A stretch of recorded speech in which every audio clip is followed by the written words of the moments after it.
तुरंत रहते हैं और वो पेड़ लगाए जाते हैं। तो ये 3-4 कार्यक्रम तो हमारे अनवरत है जो चलते रहते हैं। रोटी किलो रोटी क्लब बरेली नॉर्थ की स्थापना वर्ष 1985 में हुई थी। 39 ईयर्स हो चुके हैं और 39 ईयर्स में अब तक लगातार अनवरत रोटरी नॉर्थ समाज सेवा के कार्य करता चला आ रहा है और कार्यक्रम में अग्रणी रूप से कार्य करता है। कल जो हमारा कार्यक्रम है, जैसा आपने जानना चाहा, कल हमारा मेगा चेकअप कैंप है, हेल्थ चेकअप कैंप, और वो डीडीपुरम के पार्क में लगाया जा रहा है, जिसका उद्घाटन माननीय मंत्री जी डॉक्टर अरुण कुमार जी करेंगे। उसमें लोगों का डायबिटीज़ का और बाकी हेल्थ का चेकअप हमारा पूरा प्रोग्राम है।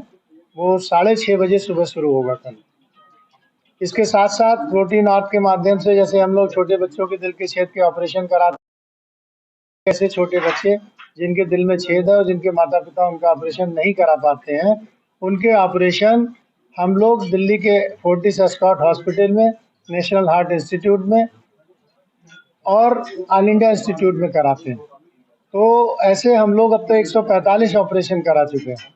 ऐसा कोई भी बच्चा अगर आपको कहीं भी बरेली में दिखाई देता है, पूरे उत्तर प्रदेश में दिखाई देता है, हिंदुस्तान के किसी भी कोने में अगर ऐसा बच्चा मिलता है जिसके दिल में छेद है और वो 20 साल से छोटा है, तो उन बच्चों के ऑपरेशन हम लोग कराने के लिए तत्पर हैं और लगातार उनको करा रहे हैं। इसके साथ साथ हम लोग का एक पूजा सेवा संस्थान है, जहाँ पर दिव्यांग बच्चों को आत्मनिर्भर बनाने के लिए कार्य किया जाता है। वो संस्थान हमारा राजीव कुंज इज्जत नगर थाने के पीछे स्थापित है। उसमें हमारे 42 बच्चे हैं और उन बच्चों को हम लोग फिजियोथेरेपी, स्पीच थेरेपी, नेचुरोथेरेपी और वहाँ पर हमारी जिम की भी व्यवस्था है उन लोगों के बच्चों के लिए। उनको आत्मनिर्भर बनाने के लिए सारे हमारे टीचर्स, जो स्पेशल टीचर्स हैं, वो लगी रहती हैं और उनको आत्मनिर्भर बनाने का प्रयास किया जाता है। वो संस्थान हमारा 3 बार उस संस्थान को राज्य स्तरीय पुरस्कार मिल चुका है। एक बार संस्थान को, एक बार हमारे बच्चे को अर्पण शर्मा को, जो कि सर्वश्रेष्ठ दिव्यांग खिलाड़ी का, और एक बार मुझको उत्तर प्रदेश सरकार ने राज्य स्तरीय पुरस्कार दिया। तो इस तरह का संस्थान हमारा वहाँ पर चल रहा है। तो ऐसा कोई भी बच्चा जो ऑटिज्म से पीड़ित हो, सीपी का हो या मेंटली चैलेंज हो, अगर कहीं भी होता है और वो बच्चा हमारे पास तक आता है, तो हम ये कोशिश करते हैं कि उसको आत्मनिर्भर बनाने का प्रयास करें। क्या ये कैंप पूर्णतः निःशुल्क है। रोटरी कैंसर को लेकर के कोई सुविधा बरेली में ला रही है कि जैसे कैंसर के आजकल केसेस देखे जा रहे हैं, जगह की उम्र के बच्चों को किसी न किसी खान के जरिए कैंसर के सिम्टम्स मिलते हैं, तो उसके लिए क्या करेंगे? देखिए, ऐसा ना, हमारे हर क्लब की अलग अलग प्राथमिकताएं हैं। हमारे क्लब की प्राथमिकता में वो नहीं है, लेकिन बहुत सारे क्लब ऐसे भी हैं जो उसमें काम कर रहे हैं।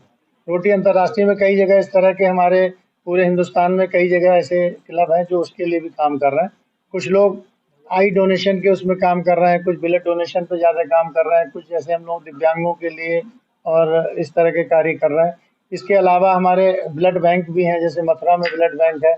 इसके साथ साथ हमारे बहुत सारे कार्यक्रम रोटरी के अंदर चलते रहते हैं। कि हर रोटरी जो जितनी भी यहाँ ब्रांचेस हैं रोटरी की, वो सब रोटरी अलग अलग अपने क्राइटेरिया के अनुसार काम नहीं, रोटरी अंतर्राष्ट्रीय के जो कार्यक्रम है उन्हीं के अनुसार ही सारे कार्य करते हैं, लेकिन प्राथमिकताओं में अलग अलग ले लेते हैं अपने। जैसे किसी ने कोई स्कूल बना लिया, जैसे रोटरी क्लब बरेली साउथ ने एक यहाँ पर रोटरी भवन बना दिया, एक अपना स्कूल बना दिया, तो स्कूल उनका चलता है, वो मेला लगाते हैं। आपने अभियान चलाया, छोटे बच्चे भीख मांगते थे, उनको लेकर आपने अभियान चलाया था कुछ समय पहले, उसमें कहाँ तक पहुंचा?